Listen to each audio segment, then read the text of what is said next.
भाई चक्की पीसती थी रात को। आज भी आप पंढरपुर जाएंगे तो वहां गोपालपुर गांव है पास में, ऊपर जाकर के दर्शन करना। आज भी चक्की है कर्माबाई जनाबाई की। तो जनाबाई का नियम था कि जब वो चक्की पीसती थी ना तो पीसते पीसते गाती थी, और वो स्वर इतना अच्छा लगता था ठाकुर जी को, इतना प्रिय लगता था कि ठाकुर जी आधी रात में मंदिर से भाग करके आते थे जनाबाई के पास। तो ठाकुर जी बैठ करके सुनते थे, जनाबाई चक्की पीसती थी। अब मुझे अभंग तो याद नहीं है मराठी के,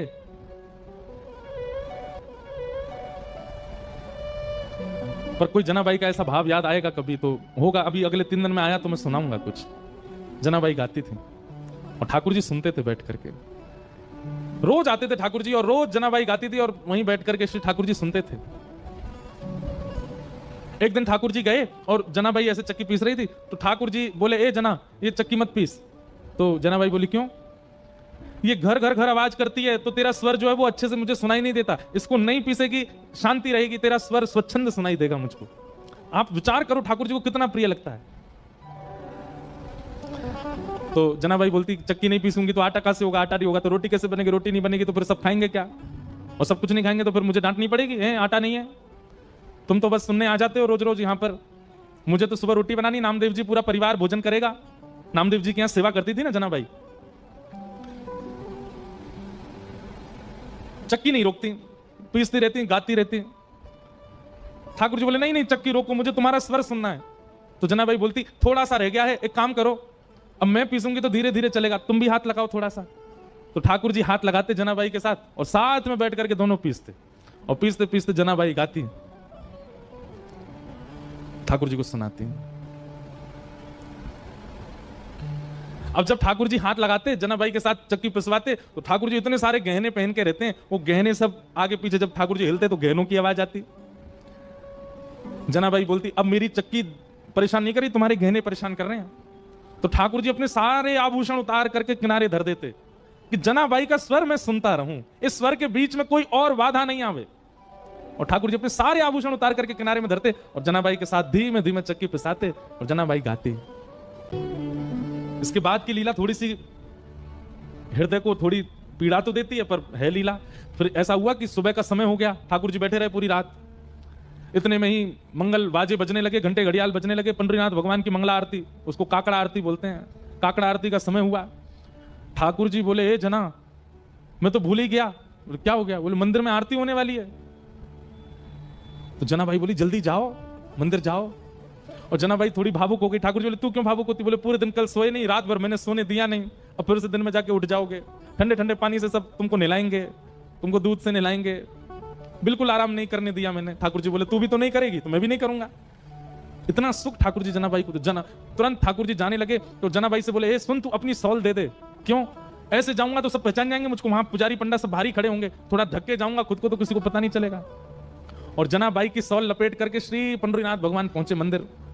बाहर पंडा पुजारी खड़े थे, चुपचाप ठाकुर जी मुंह ढकढका के भीतर घुस गए। पंडाओं ने सोचा कोई होंगे, भीतर के सेवक होंगे। और भीतर जाकर के ठाकुर जी जैसे ही अपनी वेदी के ऊपर खड़े हुए ही थे, इतने में ही कपाट खुल गए। सॉल उतार ही नहीं पाए ठाकुर जी, और ऐसे जैसे खड़े भये कपाट खुले, सब लोग जय जयकार करने लगे, पंडरीनाथ भगवान की जय, रुक्मिणीनाथ भगवान की जय। वहीं दर्शनार्थियों में नामदेव जी खड़े थे।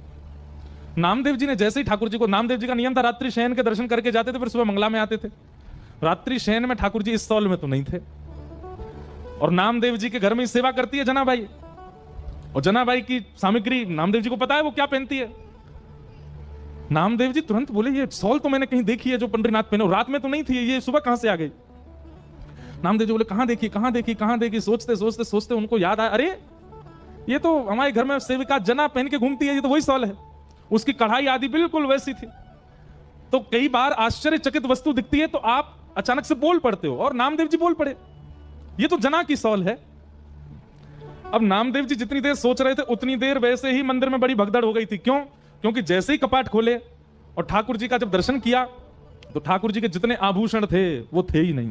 क्यों? ठाकुर जी तो रात में वहीं चक्की पर छोड़े आए थे जनाबाई के पास में, और यहां सब मंदिर में भागदौड़ होने लगी। बोले, अरे ठाकुर जी के आभूषण कहां है, आभूषण कहां? और इसी समय नामदेव जी सोच रहे थे सॉल किसकी है, और अचानक से उनके मुख से निकला, ये सॉल तो जना की है।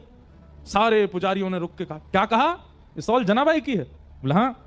इसका मतलब आपके यहाँ जो जनाबाई है वही आकर के और यहाँ पे जो है सब चोरी करके चली गई, ठाकुर जी के सब आभूषण ले गई। किसी ने भी सदविचार नहीं किया, सबने दुर्विचार किया कि जनाबाई सब ठाकुर जी के आभूषण चुरा के चले गए। यहां जनाबाई रात भर का जो उसका अनुभव था उसको आनंद ले रही थी, स्नान ध्यान करके आज बड़ी प्रसन्न है, तिलक लगाती है। ठाकुर जी ने रात में जो सुख दिया उसको भूल नहीं पा रही है। और इतने में ही सब पुजारी आ गए और पुजारियों ने आकर के कहा, ये जना तू ठाकुर जी के आभूषण चुरा के लाई? जनाबाई को अचानक याद आया, बोले अरे रात में चक्की पीसते समय आवाज हो रही थी तो उन्होंने उतार के चक्की के पास ही रख दिए थे। अब जनाबाई इतने लोगों को कैसे समझाए? प्रेम का यह स्वरूप है कि वो संख्यकों को नहीं समझाया जा सकता।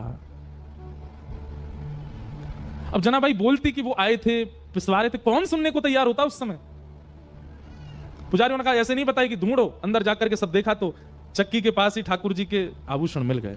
ठाकुर जी की लीला कैसी विचित्र है, कभी कभी तो गुस्सा आ जाता है ठाकुर जी पे, ऐसा क्यों करते हैं ठाकुर जी? खुद ही छोड़ के गए सारे आभूषण। सब पुजारियों ने जनाबाई को घेर लिया, बोले कि इसने हमारे ठाकुर जी के आभूषण चुराए हैं, इसको दंड मिलना चाहिए। जनाबाई नीची नजर करके नेत्रों से अश्रु गिर रहे हैं पर मन से बड़ी प्रसन्न है। वाह पांडुरंगा, बड़े नटखट हो, रात में लीला करते हो, सुख देते हो, प्रेम करते हो और फिर सुबह ऐसे सबके बीच में आरोप लगवा रहे हो। लेकिन भक्त का स्वभाव होता है तेरे फूलों से भी प्यार, तेरे कांटों से भी प्यार, तू जो भी देना चाहे दे दे मेरे करता, सब स्वीकार। और पंढरपुर में एक घनघोर बादल ने आकर के आक्रमण किया। सब लोगों ने निश्चित किया कि जनाबाई को सूली पर चढ़ा दो, इसने ठाकुर जी के आभूषण चुराए। लोगों को पता चले कि पंडरीनाथ भगवान की किसी भी वस्तु का हरण करने से क्या होता है। थोड़ा सा रोष किया जनाबाई ने। पंडरीनाथ के सामने जनाबाई कहती हैं, बोले कि नाथ मुझे सूली पर चढ़ने में दिक्कत नहीं, पर कल को आपके भगत बहुत डरेंगे। जैसे रात में मेरे घर आ गए थे, मैंने तो द्वार खोल के भीतर बुला लिया था, कल को किसी और के घर जाओगे तो कोई द्वार खोलेगा नहीं। आपका क्या पता कहीं कड़ूला छोड़ के चले जाओ, कहीं मुकुट छोड़ के चले जाओ, सुबह आरोप लगे तो। लेकिन जनाबाई क्रोध तो कर रही है लेकिन प्रेम में कर रही है, ठीक है पर मुझे स्वीकार है। किसी ने प्रश्न किया नामदेव जी ने क्यों नहीं रोका? क्योंकि नामदेव जी जान गए थे कि ठाकुर जी अब जना को संसार में नहीं देखना चाहते, उसको अपने नित्य निकुंज में बुलाना चाहते हैं, वो सदा उनके पास रहे, ठाकुर जी की वो इच्छा है। सब लोगों ने सूली बना दी और जनाबाई को उस पर चढ़ा दिया। लेकिन जैसे ही जनाबाई सूली के ऊपर गई, विट्ठल को स्मरण करके नेत्र सजल हो गए।